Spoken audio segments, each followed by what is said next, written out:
Hi, welcome to the Witty Entrepreneur. I am Jennifer, also Bassman, also known as the Witty Entrepreneur. I'm so glad that you joined me today.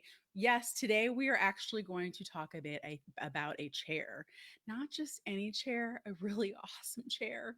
I've actually got it sitting next to me on screen right now. It's going to get some glam cam time, but I'm going to talk about the chair in a second. In case anybody is joining us for the first time, no, I don't always talk about my furniture and how special it is to me. What we typically talk about, and actually what we will get to today, this all does have a purpose, is we talk about burnout, small business owner burnout, how to recover from it, how to deal with it, and how to run a business based on your strengths so that you end up running a business that you love, that you're passionate about. Maybe you're still passionate about it, but you're even more passionate about it. But I'm also a certified Clifton Strengths coach. It's also known as Strength Finders. So we mix in some Strength Finders discussion in with whatever it is that we're talking about. And today, yes, we're talking about a chair. So, not just any chair. I'm going to actually give you the story of this chair. My husband and I are currently arguing over this chair. It's actually a chair and a half plus an ottoman, and it is probably the most comfortable thing I've ever sat in and also slept in my entire life. You just sink into this thing. Forget all the pillows that are actually on there. I was kind of trying to glam it up a little bit, but it didn't always used to be beige either. It used to actually be kind of a pink and green plaid um, color, kind of a wickable fabric almost. But the story behind this chair that has my husband and I arguing about it, um, and I should probably tell you why we're arguing about it. Had to rearrange our bedroom, making room for a treadmill since neither one of us are going back to the gym anytime soon for coronavirus reasons. Not that we don't trust the gym, we just don't trust the people in the gym. But anyway, the best place for this treadmill is actually in our bedroom. It's a pretty big space, so it's not like this is going to be encroaching on anything. But this chair is also in the bedroom, and this chair is actually pretty dang sizable. In case you can't tell from the picture, but it is a decently sized chair. And it's been in there for years. I've actually had this chair for about 20 years. It was one of the first adult pieces of furniture that I purchased when I got my first apartment out of college and decided to start furnishing it with real furniture instead of hand me down stuff. There were two pieces of furniture, three pieces actually, that I felt like I really wanted to buy new. Um, the obvious one is a mattress. I will always buy a new mattress. Then the other two things that I wanted that to buy brand new was a sofa and just this. It wasn't originally something I planned on buying, but it was kind of this armoire kind of deal. But this chair I bought with a couch, and it actually came from this furniture store in Dallas that is still around. Yay! But it's a small family-owned business, but they custom make furniture. So you could go in there at the time. This was 20 years ago, and you could pick from like three or four styles of maybe it was up to half a dozen styles of sofas and chairs and whatever. And I wanted something cushy that I could just sink into, that would almost kind of like snuggle me when I went to read a book or watch TV. And that's exactly what the sofa that I picked out and this chair that I picked out. And we actually had my sofa up until a few years ago, when we moved to another house, and it just, it was time to replace it. Honestly, I just wanted to recover it, but I kind of had to give in to a certain whim. And by the way, if my husband joins this video, just ignore him. His opinion doesn't matter. This is my channel, this is my show. So anyway, this chair has been recovered since I purchased it 20 years ago, and it has moved with me. Gosh, I would say at least 7 or 8 times. And one of the places that this chair moved with me was to my business, my very first brick and mortar business. And this chair was actually in my office because the business that I ran, the very first brick and mortar business that I had, was a luxury dog daycare and a luxury dog resort. And we had 24-hour, 7 day a week overnights with the pets, meaning that there would always be an employee, there would always be somebody there overnight with the animals. And in the beginning of this business, I would say the first year and a quarter, we couldn't afford to hire an overnight person. And so, what you're looking at well, sorry, it's backwards with this camera, is where I slept for a year and a half pretty much every stinking night with my dog, with Claire, the little black dog that you've seen in various spots. Bless her heart. She actually passed away a couple months ago, so that's a whole other video that I'm just not ready to record yet. But we'll get there. But Claire and I, we slept on this every night, and this is where we basically lived. I mean, we lived in that building all the time. I went home to shower, and that was about it. But this chair represents something much deeper and much more emotional to me than just being some random piece of furniture in the house.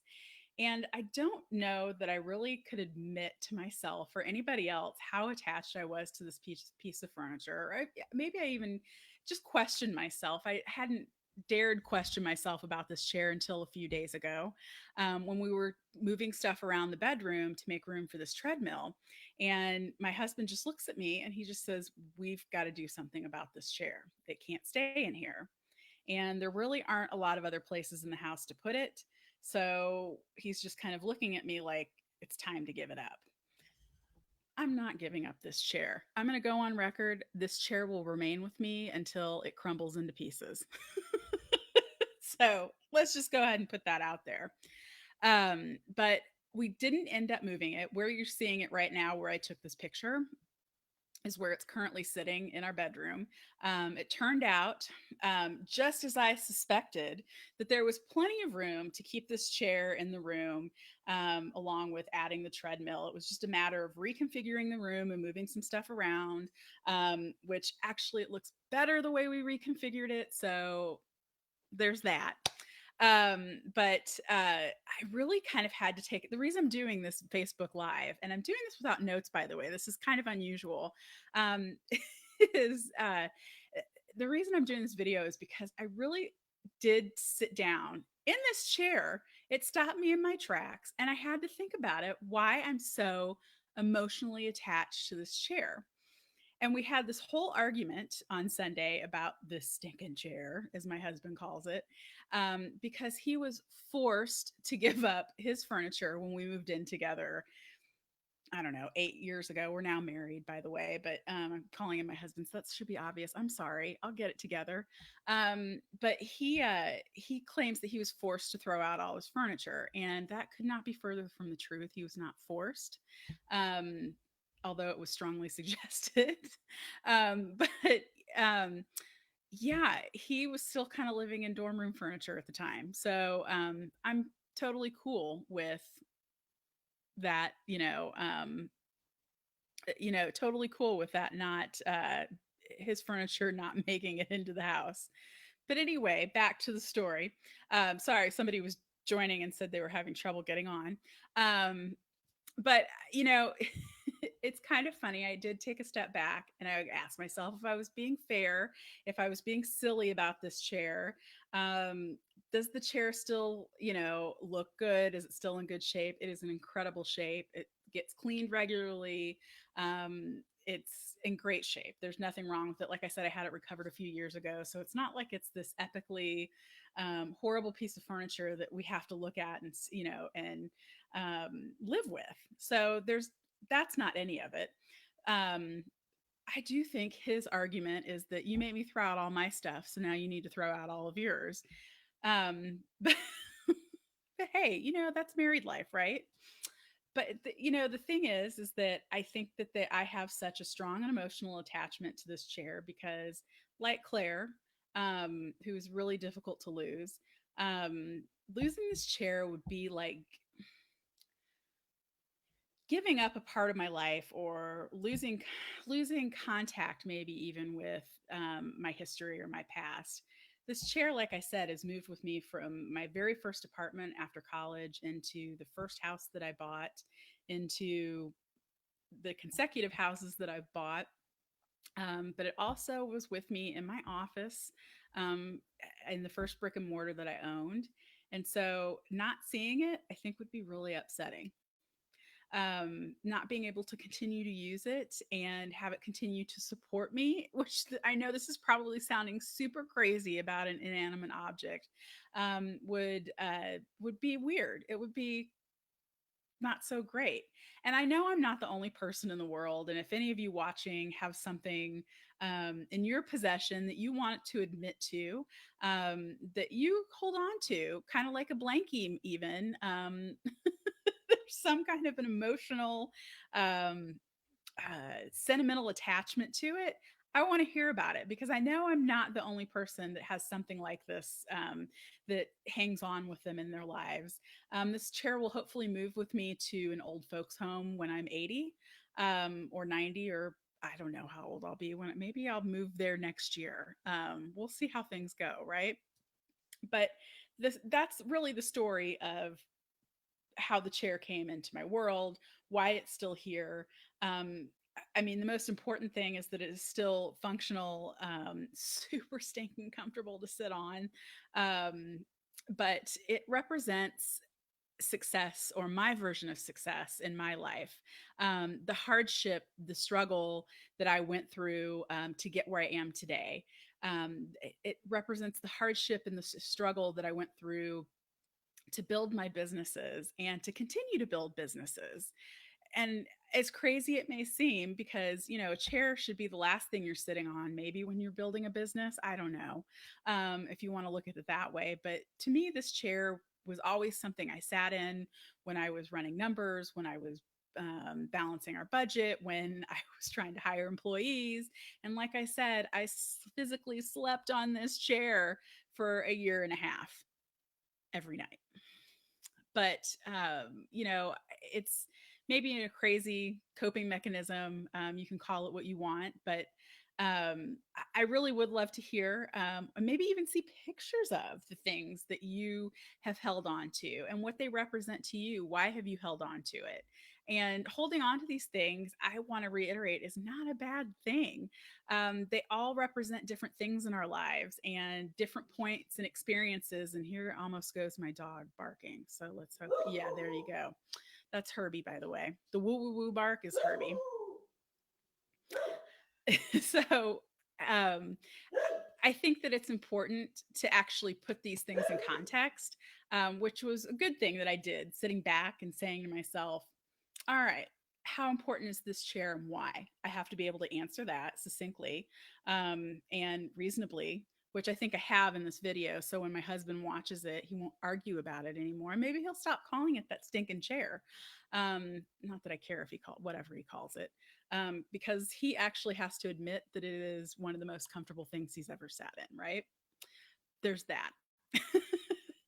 But what I would challenge you to do, because there's always a challenge in my video, right? There's always a challenge when you watch these things, is to actually take a step back and look at that thing that you hold on to and run through those memories, reminisce with that object, because those are also a good reminder of how far you've come, the accomplishments that you've actually, you know, made, the things that have gone right in your life, even if they went a little bit wrong in certain ways. They're still a great reminder of where you were and where you are now, even though that's not generally the way we think of those things, right? And that's all right. But I challenge you to find that object, sit down with it, think about it, reminisce with it. uh, and use it to look ahead. Where do you want to see this object with you in a year, 2 years, 3 years, 5 years? I mean, I definitely hope this chair is around for another 20 or 30 years. It's made it 20 years, right? And that I don't break it. It's seen weight fluctuations, it's seen everything. Most of all, it supported me and Claire when we needed a place to rest our head. But I'm glad you joined me today to hear the story of the chair, and the deep dive into my emotional psyche, which maybe we'll do again. Hopefully not too soon, because it is a little crazy in there sometimes. But I wanted to bring this up because it was kind of a funny haha moment over the weekend, and one that really made me take a step back. Um, and kind of reevaluate a couple things. But the chair is here to stay. I will take pictures of it being held in captivity from time to time so that you know that I did win this war. I'm just kidding. It's not a war. And he has gotten to keep some of his furniture. We still have some of his furniture from his single days. But that's what happens when you're older and you get married, is that you have two households full of furniture and things that you have to figure out what to do with all of it. So to my husband, get over yourself. We're keeping the chair. To everybody else, tell me your stories. I want to hear them. Thanks for joining me today.